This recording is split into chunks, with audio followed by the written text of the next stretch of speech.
Welcome of day 2 of Apex World 2021. I hope everyone had a good time yesterday. If you were in the hotels, I hope you had a good evening as well, and I hope everybody's fresh and awake.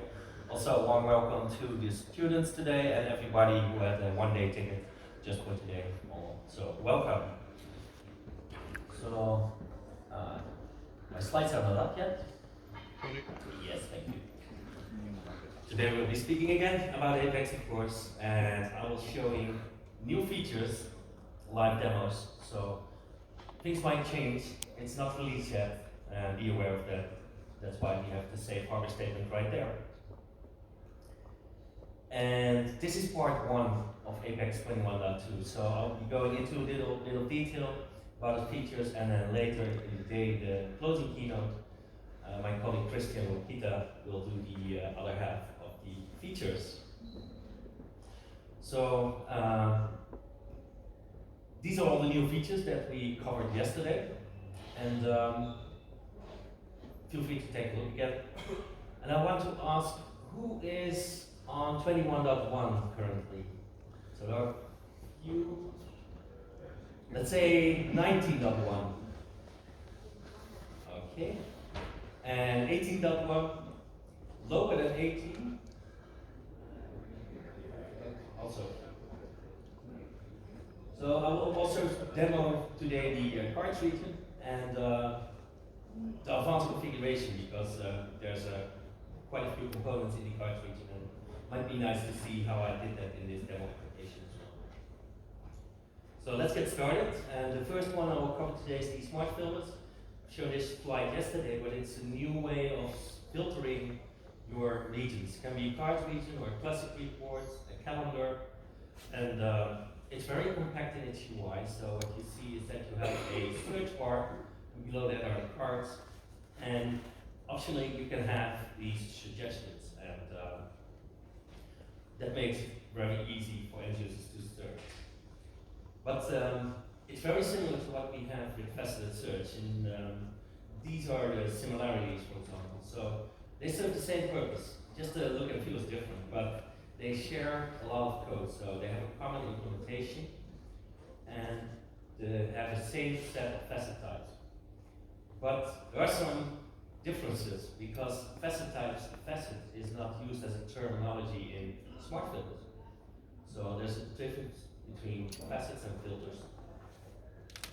Page design configuration is a little bit different because of the way it renders itself on the Apex page.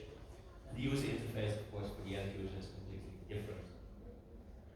And due to smart filters, we now have 2 extra things for faceted search as well. The first one is facet icons, and the second one is conditional labels for current facets.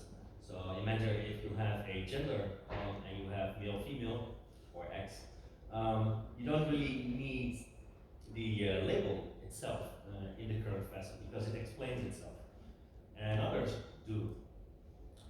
So let us have a look at my demo application for today. And I'm using the same one as yesterday. It's the Formula 1 application, and this is the login screen again.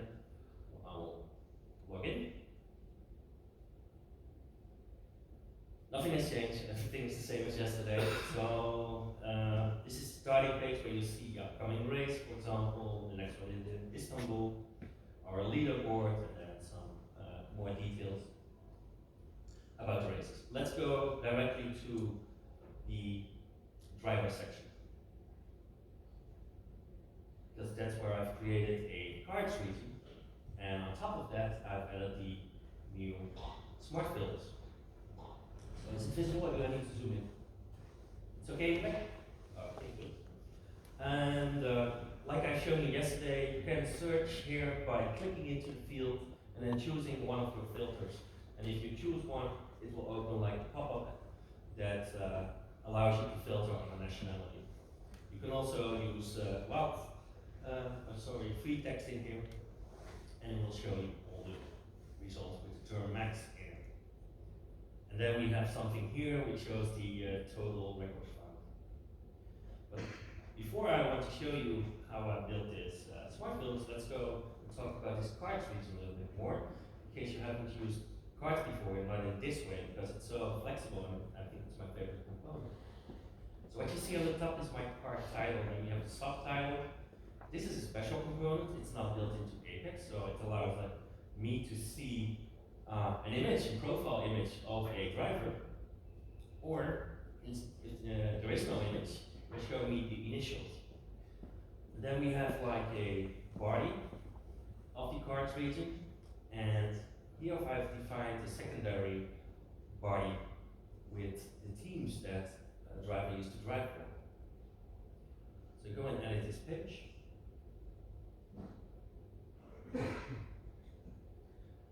And here we see that we have our smart filters region, and below that one is the cards region. For the cards region, I will show the query. It's kind of extensive, but let me go a little bit in detail. Most things you will see, I'm using Apex string.get initials. So that's the way I'm getting the initials that I'm displaying if there is no image. I'm extracting the year because I need to filter on that. And this one is interesting as well. So I have a case statement to render an image URL, but I only want to render that URL whenever there is an image and the image is not an empty blob. So this is a Apex paste.get URL. This goes to a, this will download or show in the browser the picture for me. So it's a process that I've created in shared components that gets the blob and downloads it to the browser.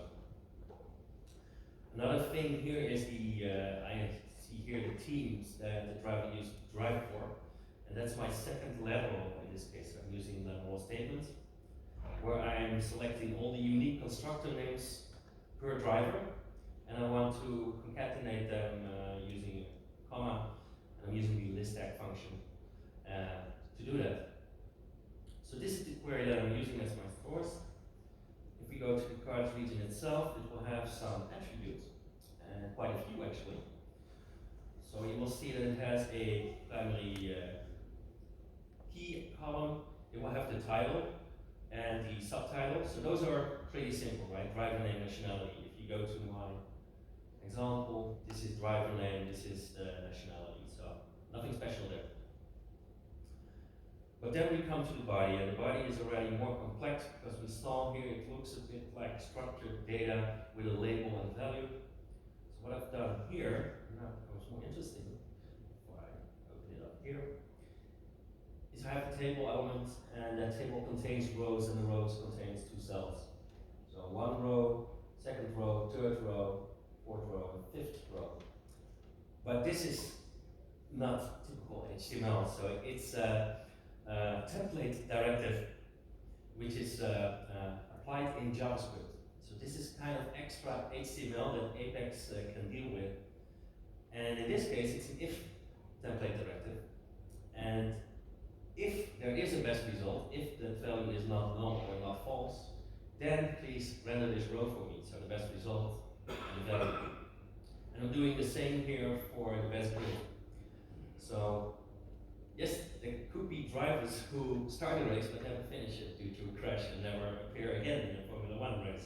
So that's when you don't have the best result. And the same could happen in qualifying. Well, it's a little bit sad if you just qualify and you crash and you never do any racing, but it happened. So that's why it's there. Then we go to the secondary body, and this requires a little bit more attention. This is the list of teams that I'm using.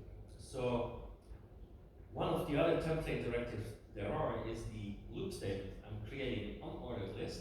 Then I'm looping over the comma-separated values of the teams, right? I use the list tag for that. And I create individual list items.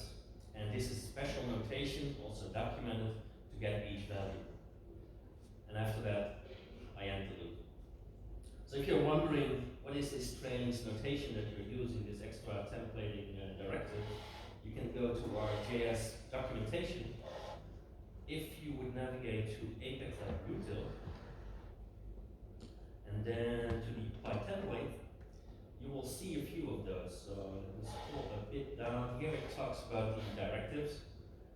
And they have an if condition directive. If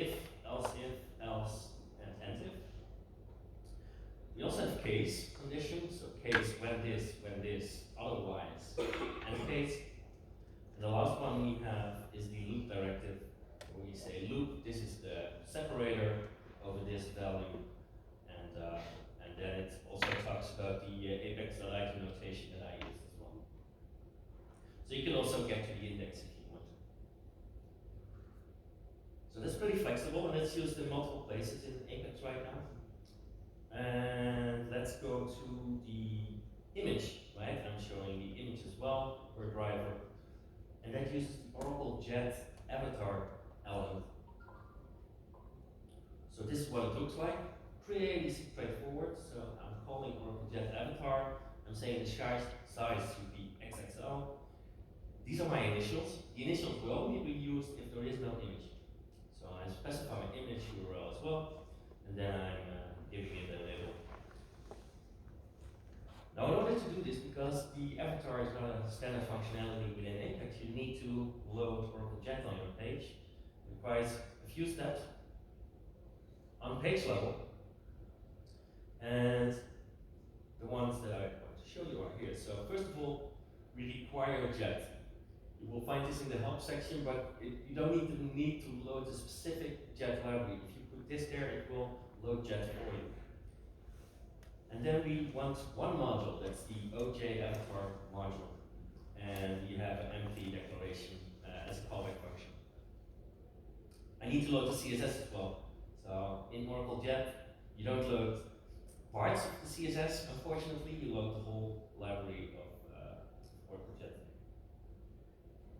And that's it. And then here below are some stylings that I used for my tags. For example, that's the themes, so they look nice, like badges and stuff here on the bottom. So if you want to know more, at least now you have an idea how to do it. Now if we go back to the Smart Filters region, lots of things to configure there. So I will go to the region, which is this one. It's a new type, it's called Smart Filters. And it always has a search. So the search you get for free, you can rename it, but if I would say I want to delete it, it doesn't show me that option. Now for the other filters, there's always an option to delete it, the bottom one. So that's one thing to notice. Search is mandatory and it is not for faceted search. I will start with a minimal UI you can achieve. So I would set this. This has two attributes. Let me see the search type. And I'm using Oracle text here because I have to find Oracle text index on the driver information, so I can easily write names with a small mistake, and it will find the right values for me. And I can make the search field collapsible. So if I hit that, and I will do one more thing. So I don't want any suggestions anymore. I want the minimal UI. I can select all four of those, and then scroll down here where we say suggestions. I don't want any, so I put it to none. And when I read on the page,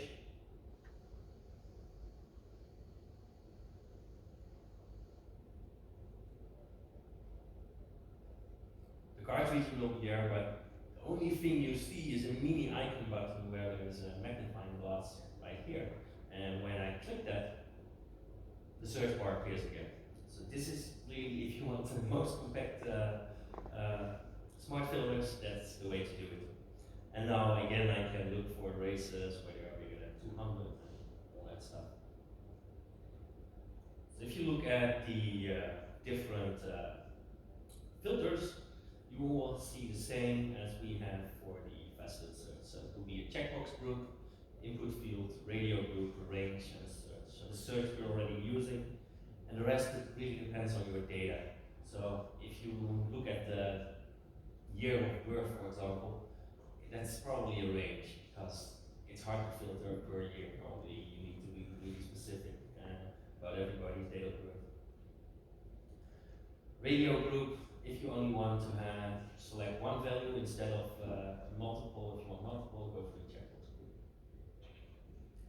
So the checkbox group is in this case configured. The new thing is, first of all, you define a label for it, and then we have a new thing that's the icon. And that's also used in faceted search now. So when I look at the nationality, it will show that globe for me in front of it. List of values is distinct values. I think that's the most easy one because you specify more in the bottom on which column this filter is based, and then you can have distinct values. No option if you wanted to. The compute counts is interesting also for performance, so it will add extra SQL to calculate the count. So if you want excellent performance, don't do any counts, but if it adds value to your application, please do so. In doing so, it gives you another few options. So you can say show the counts, and that means if I'm displaying nationality here, for example, it will show the counts, which I'll do in a minute. Then do you want to sort by top counts? If you disable that, it will be alphabetical. Show selected first, I really like that because it will show all the ones that I've selected first, and that makes it very easy to uncheck them if I wanted to. Depending on the number of items, like if you have only 5 checkboxes, client-side filtering is not needed. If you have many nationalities like I do, you want client-side filtering. And then the suggestions. So the suggestions they will show up like the first result. So as long as I don't filter my data, I can have any nationality. So I can put here a static value of Dutch, for example, and this will always be shown on my page. I could also do a select statement or make it dynamic, and dynamic will take the one with the most counts and put it as suggestion. But because we are in the Netherlands, I will take Dutch. You can add multiple, but if Dutch is no longer in the result set of your filtered data, it will take the second suggestion. So that's why you can add multiple. But I will now go for one.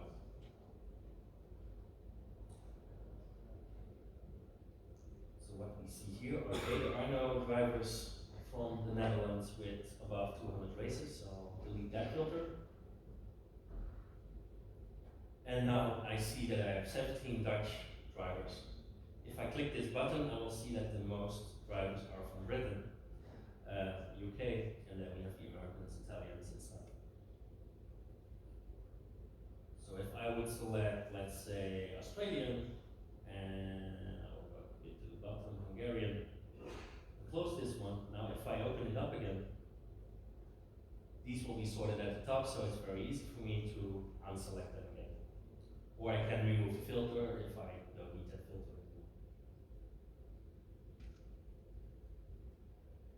Races are interesting as well. So this is the range, and the range has a special notation when it comes to creating ranges. You need to define them as a developer. If you use the wizard, however, ranges will be created for you because we analyze your table data if we can, if we base it on a table. And that's due to another function. But this is what the static LOV definition looks like. So it's smaller than 10. I want everything and then up to 10. That's return values. You use that pipe symbol. 10 to 100 is simple, 10 by 100, 100 by 200, and more than 200 is 200 by everything bigger than 200. So this is the notation we use internally to do that stuff. And we use the same for the date of birth and the team. So another thing that I cannot show you today is that also for faceted search is, well, first of all, they're based on the source, which is the query of the cards region. Multiple values is actually new that I'm using for my teams, right? So the teams is the limited list, and the separator is a comma. I don't care about white space in front or in the end. And you can change the filter combination. So you can have or and. So let me change to or first. Run this page. I will put suggestions there as well, but I will make them dynamic.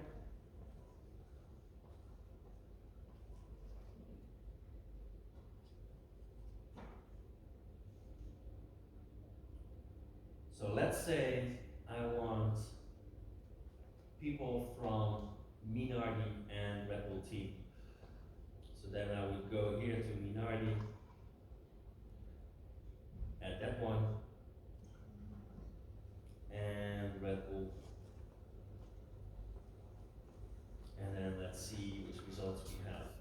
So what we find here is that this guy, Tristan Always, who is Dutch, only used to drive for Minardi, but not for Red Bull. So that's the core. And this one, Alexander Albon, only drove for Red Bull. So if you put AND in place, we will get the intersect results. And then we end up with a small result set. Robert Doornbos and Mark Webber, who both used to drive for the same teams. So that's a small thing. You can set a default. Default is really funny. If you, let's say, want some filtering already to be done. So I'm setting it here, let's say to Red Bull. If I run the page, you will see that one filter is now applied to Team Red Bull. Depending on, I cannot use it in this data set, but sometimes it makes sense that a filter should not be selectable before another filter is applied. So there is a dependency on that. And for example, it can be, if you're looking for a web shop, first you have to filter on men, and then you will see certain products, right? Stuff like that. So very flexible, and another way of filtering your data. I mean, yes, we have the faceted search if you use it already. As you can see here, what's new here are the icons shown here. So for your car, in the team section, and of course you always have the interactive report, which allows you to do the same, but it has a different look and feel for your end users. So that's smart filters. Then onto maps visualization and geocoding, and most of these components are new in 21.2, and we actually have 4 components now. So the maps region was there in 21.1, which is the most complex one, and you'll be able to add a lot of data on one map. The map item is very simple. You see here on the right, it just shows you one point, one geocoding location with latitude geometry 2, for example, on a map. Then we have the geocoded address item, which allows you to do the geocoding, and the minimap widget is the JavaScript widget to create maps instantly on a page. Also, it kind of is the same as the map item, but you do it using JavaScript on the fly, dynamically. You don't need licensing for any of these. So we're using Oracle Maps Cloud Service, and license is included if you're using Apex. So some details about these 4 things. The maps region will display multiple records and also on multiple layers. So you really have a table containing map data, and it can be points, it can be polygons, it can be a heat map. It's all up to you what kind of data you have. A map item is very simple. It displays a single point, and you can use it, for instance, if you have a form region or a standalone item, and the source you have to know is in GeoJSON. So we have converter functionalities. So you can, if you have a latitude longitude column, you can turn it into an SDO geometry column, and then we have Apex ApexJSON.stringify to turn it into GeoJSON. So we have all kinds of converters. Just know the input for the map item usually should be GeoJSON, and it's read-only. So there is no set value dynamic action, for example. You will need to reload, refresh the page. The geocode address item shows the results of geocoding on a map, normally. And it needs input from other fields. So you would typically have like country, city, street, postal code, stuff like that. And it can also sanitize those items. So the ones you use for input can also be used as output to update them with the exact data from the geocoding. And the geocoding item will also return GeoJSON. And then we have the minimap widget, which is a JavaScript widget to dynamically random maps, and you would call it like by ID, by class with the minimap. It can have the initialization object, the options that it can have. But there's also another way which I will show in a demo. So for geo and map data, I need to go to my circuits because there we have a latitude longitude column. The first example is this one. It is the maps region, which will show me all the circuits on the world. I won't go into detail now, but I showed this yesterday where you can easily zoom in, and then I'm showing like instead of a tooltip, an info window as well, and then I'm using the image from the table with the last race date. So that's there, that's the first region. The second region is displayed right here in my interactive report, where I have a mini map. So each of these results shows a little inline map. And this is new, this is the mini map. And let me show you how that works. I'll edit this page, you see my interactive report, and let me open this up. I have a longitude and latitude column and a geodata column which I set to null. So I have three columns about geographical data. These ones are hidden on my report. I will not show them on my report, so I could easily set it to hidden here as well, but they're now just hidden. If you look here in the actions columns, I just don't show it. So the interesting one is the geodata. And what I'm using here is an HTML expression. So I'm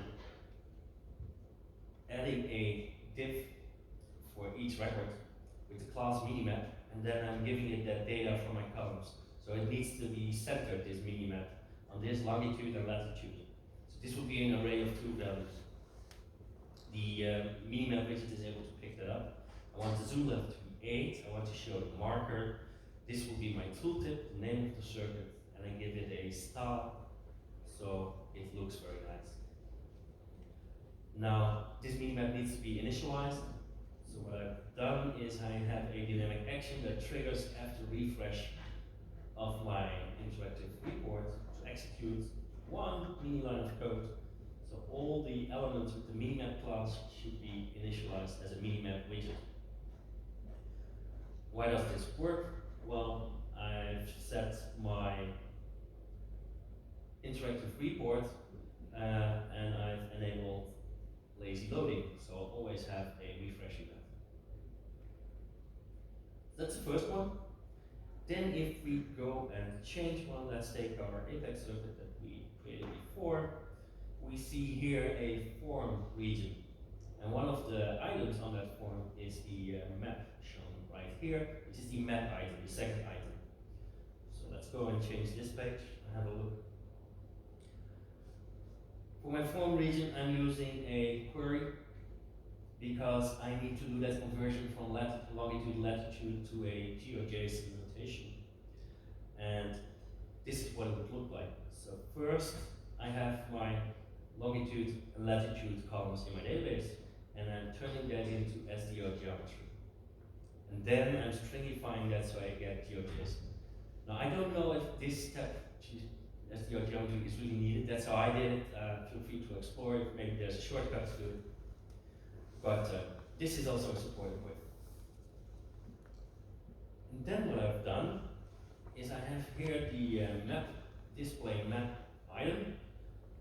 It has a few settings, so it can change the background. It's the same as the map region, where you can choose bright, dark, positron, or world map.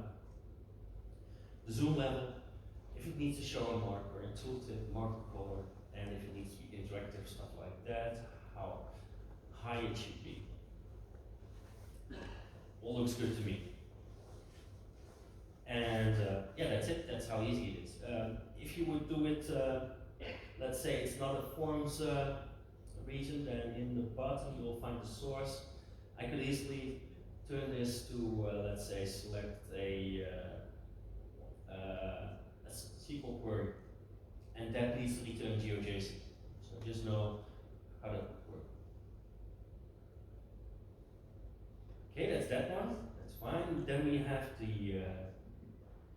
geocoding item, which I talked about a little bit yesterday.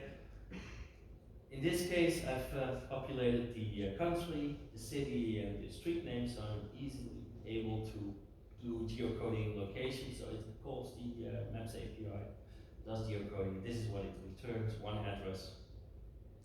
And as soon as I select that item, it will render itself on the map.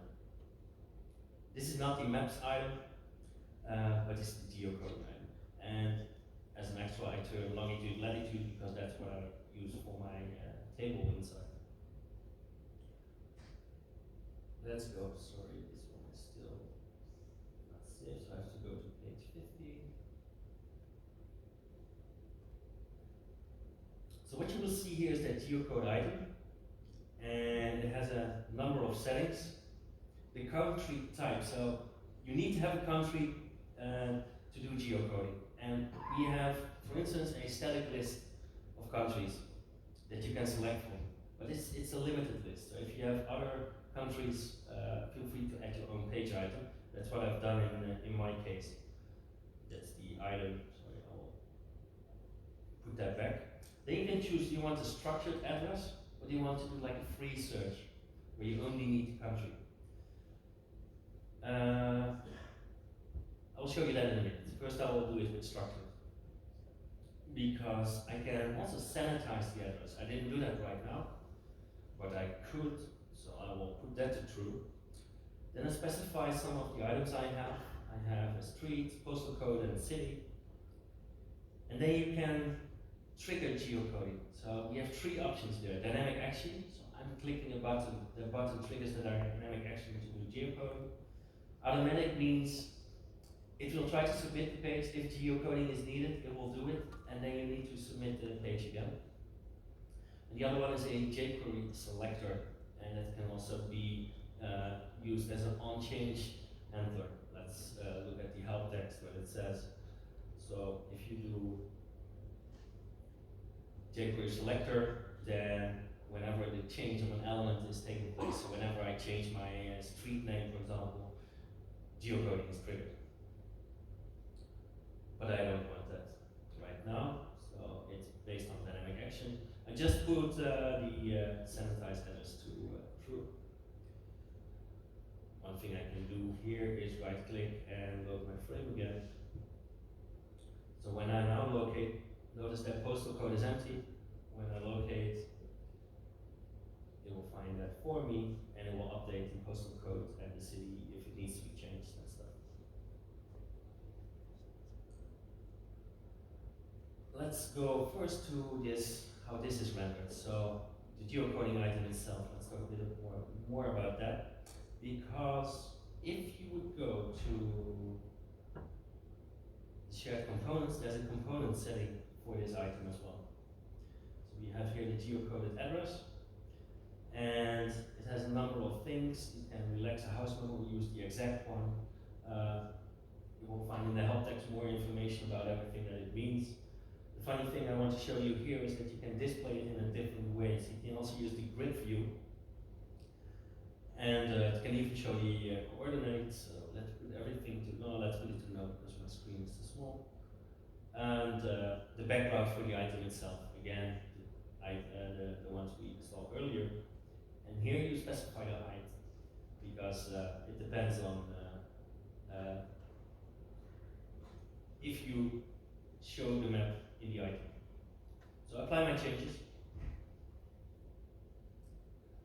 I reload my frame. If I locate now, you will see that it looks different. So I get more information from my geocoding. Well, I get the same information, but I'm displaying more.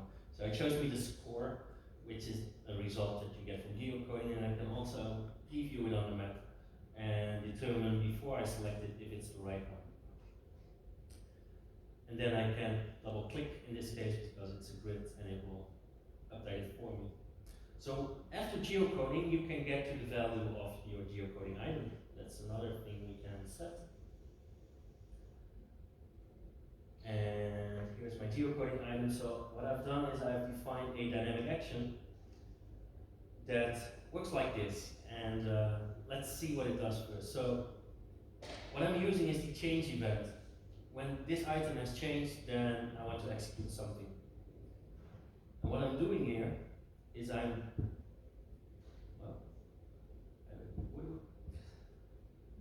this is a new notation. Did you ever see apex.items? It's brand new in 21.2 because you no longer need to create a string to access your items. But I won't go into much detail because I think Christian will talk about this later today. But it's a new way and a really nice way to get to your item values. So I want the native value. That means I get the JavaScript object of the GeoJSON and not the string that I have to parse. And then I'm updating my longitude and my latitude value. Also notice, did you ever see this way of updating value? Also new. With my coordinates that I get from my GeoJSON. So this is how I've done it. And to show you, I have even an alert here that I can enable, where you would see what the item value is. So let's enable that. This is now set, and therefore I will clear the selection. So this is the first example I'll do. Locate now. Okay. Oh, sorry. Then it was there already. So what you see here is that it can get to all the information from my geocoding, my longitude, latitude, and this is what the raw GeoJSON would look like. So the type is a code, and these are the coordinates. That's the information you can get to. And I showed this to Daniel Kleiner, who developed this item type. He said, "Man, you're doing it wrong." So you don't, of course I can do it like this and it works fine, but we have another thing you can use. So on geocoding, it shouldn't be on the change event. If you would pick the geocoding result selection, that's a new event, which is part of the geocode address, you have access to way more things. So what I can do here is, I will leave this in place, but I will put a debugger statement in there. I like to work like that. I will save this, and I will need to refresh the page again, this frame. And then I need to open up my developer toolbar on the side, in this case. So let's clear this one. I will locate now. I will select one. And now the debugger is triggered, so I'm paused. And what you can do is access the objects that you would access in here. So there is a this value that has a value. And this contains all your information about your dynamic actions, but also the data that you get back when the event is triggered. So this data object contains way more information. It contains my country, HID, I don't know what it means, language, house number, latitude, longitude, everything from the geocoding response.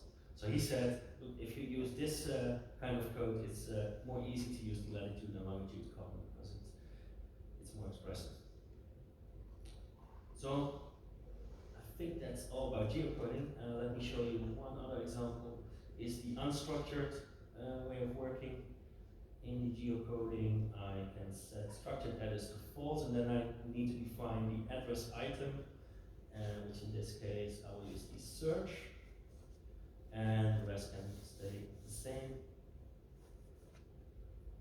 And then I'm able to check this box and then search for location, so I can do let's take my address. Let's hope that it locates.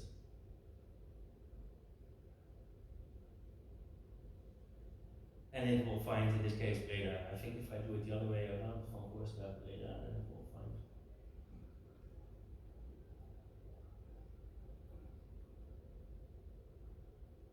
More addresses, yes. So feel free to whatever is suitable for your need. Okay. Then onto the next thing. This is interesting. The data packager. You are always able to to create supporting objects, and you would add your DDL, create table statements and stuff like that. And now we have the option, if you have tables with data inside, a really convenient way to export that data as part of your application export. And we call that the data packager. So I'll try to do it in a live demo, but I'm not 100% sure I will succeed in it, because it's quite challenging for my data set at least, and it really depends on the application. This is really meant for like the small applications, right? You would not package up data with 1,000 tables like this, but for demo purposes, or if you have a small start or a jumpstart application, it could make sense to work like that. So we go to my application, and I've already found some supporting objects. So what I have here is my installation scripts. I have the installation scripts, which I will not go into detail right now. But basically, well, I can show you this one first as well. Because I'm using Oracle text, I need to make sure that Oracle text exists. So if not, the user will get a validation warning or an error actually. And then I have my installation scripts, which creates my tables, which creates my packages, which sets up the Oracle text indexes, and then my F1 package as well. I can add another thing to load my data, because I want to be able to export all this beautiful Formula 1 data, and I will choose data package. I can give it a name, so let's call it data.sql. And now it's the most annoying part, because I have to select all the columns that I need. So I do know which I have, so these are 4 ones that I want. I will leave my Oracle text tables out of it. My drivers and my driver standing should be there. And what I have here, I have my lap times until my statuses, but I don't need loaded data. And now, these are not in the right order. So some tables are depending upon keys on other tables, so I have to make sure that this order is correct, and we will update this hopefully in the next release, where we are a bit more careful about the positioning of this. But I know, for example, that races and qualifying should be higher in this case, above the constructor details, and the drivers should be higher as well, above the, let's put them the same as constructors, and races should be in front of qualifying. I think this should be okay. Next step,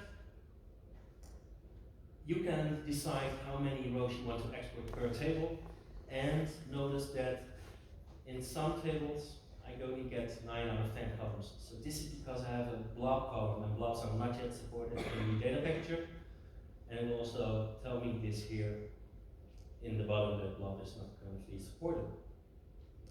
But because I have more than 10,000 records, I will update a few of those to 40,000. Not 40. This. I think I need to do that for a few of those results for sure. Save. And let's do it for profiling instead. So, driver standings and constructor standings.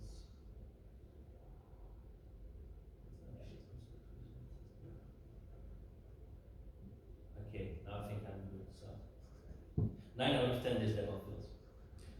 Let's hope I'm right. What it now does, it will get all that data. So it shouldn't take too long. It will get the data as JSON, and it will add it in the shared components. So whenever you export it, the data is there in shared components. So it's existing infrastructure that we are reusing to package up your data. While this is running, I would already show you my other application, and we see that there's absolutely nothing like in this application, 0 applications, 0 tables. So it's empty, and I'm really able to import a new application into this environment. This is complete. The data package is added. So if I go to supporting objects, sorry, I was already there, you will see that this is what it generated. It's a small script. And it's a new Apex data install package, load supporting object data. The table name is this, and it will delete those big shared component static files after the data is installed. And this is the name of the the static file name. It is secure, so you cannot download these unauthenticated or any other way. We made sure, but we did use the existing infrastructure. So if you go to shared components and application files, you will see that all these files have been generated. So this is static from now on. I think you should use data packages just before you're about to export your application into the other environment. Because currently there's no way to refresh the data. It's a one-time thing, and you can delete it and recreate them, which you saw. That's quite complicated. So let's go and export this app. Export. And let's try to import it in this application. So I'm using my downloads. This is my file. Now, hopefully, fingers crossed, it will function. Right now it's loading data. It's pretty big to upload the file, but so far so good. I'm installing the app. Nothing should go wrong right now because I still have to install my supporting object.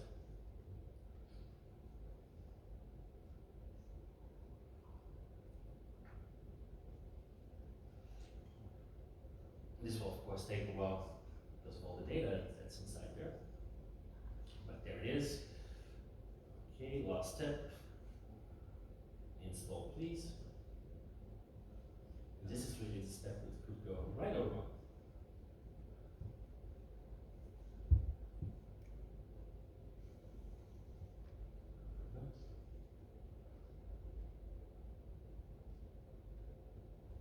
And there it is, it has been installed. I did everything right.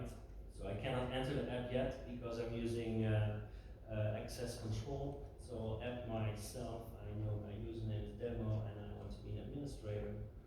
And then I will be able to run this application on another instance, sign in and see all my data there. But notice no more pictures because the blobs were not exported, but everything else on all the other pages is there. So it is a convenient way. Just know it's kind of a hassle to configure this.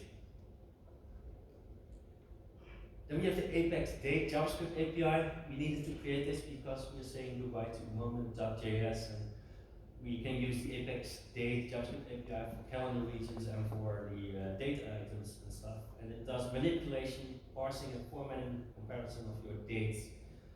This is a small example where I'm using I'm parsing with the Oracle notation a date from today in JavaScript, right? So I have my constant, that is today, and then I want to format it with the date long notation, and I want to use the Dutch NLS settings for it. And then I'm getting Woensdag 29 September. There's a small demo app, but I will skip that right now because of time. Know it's there, and we will use it more and more in the future. We have the email template for a send email process type. This is very useful, and it can also be used in automations. So, and it even supports translated language overrides. So let's say my application I'm running as an end user in Dutch, but I want to send an email to my colleague who lives in Brazil. I don't want him to receive a Dutch email, no, it needs to be in Brazilian. So you can do that with the language override. Short example on my homepage of this application, I'm using now the new app, that's fine too, where I can invite a friend. And I'm inviting myself, and I have a lot of friends. And we can watch the race together when it is in Istanbul. And then we'll send an email. So let's go and check out what is changed. So first of all, I have to find a email template, invite friend, and it's a really template which has only a friend name substitution string with the question, would you like the next Formula 1 race with me? And then regards the app user. Looks good to me. On this page, when I hit that button, a process will trigger. Please email my friend. And these are the new settings that we have in 21.2. So we have the from headers, all that was there, but now you can select the email template. You can still do it in line with the subject and the body text, but you will be able to invite friends using this template, and then you have to fill these two placeholders, which are currently undefined. So my friend name comes from the item.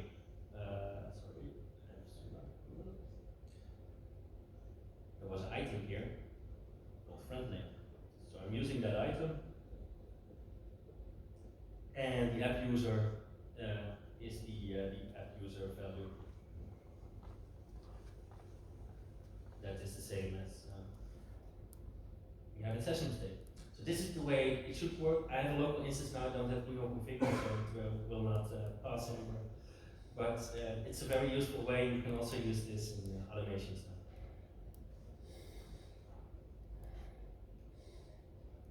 Then we have some report printing improvements where we can add images, and we can add a lot more when it comes to report subscription.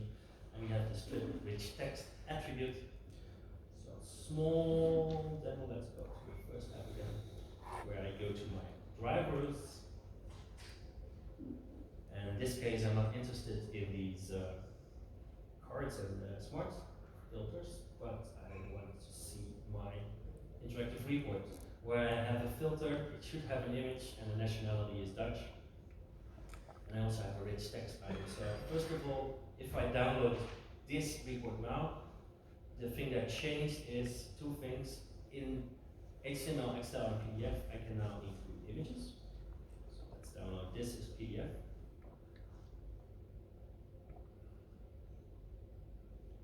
What you will see is those images are included. There they are, they are scaled nicely. Just make sure they are the original images, they are just resized, but the file size is the same. I mean, PDF resizes them a little bit. We don't do any resizing magic in Build SQL, but we do other magic when it comes to transparent PNG, for example. And all the data is there. So that's one thing we added. The other thing is for Excel, because this is, maybe I didn't show you, but this is rich text, so the word awesome is bold in this case, it's almost invisible. But what happens if I export it in the current version of Apex to Excel, you will see these HTML tags all along the report. And I scroll a little bit, also notice images are there. But this is what you would normally get. You get these strong statements as well. Strip with text will remove those and download just like PDF did. Even if you have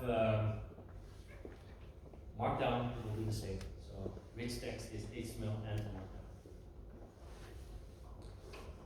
The last thing on this page is that the subscription changed. So this menu became much bigger, where you can now select your subscription format, all the same formats, because we are able to generate them natively. You can have the same options with the strip rich text. And new is the skip no data found. So maybe you have a daily subscription for this report, and in some days there is no data. You don't want to get an empty email. Instead, we're skipping this one, but we'll update the status in our reports about subscriptions that, in this case, the report was skipped.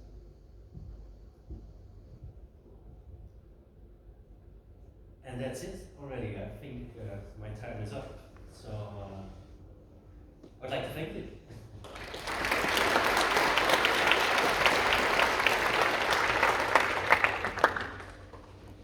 If you have any questions afterwards, then please come to me.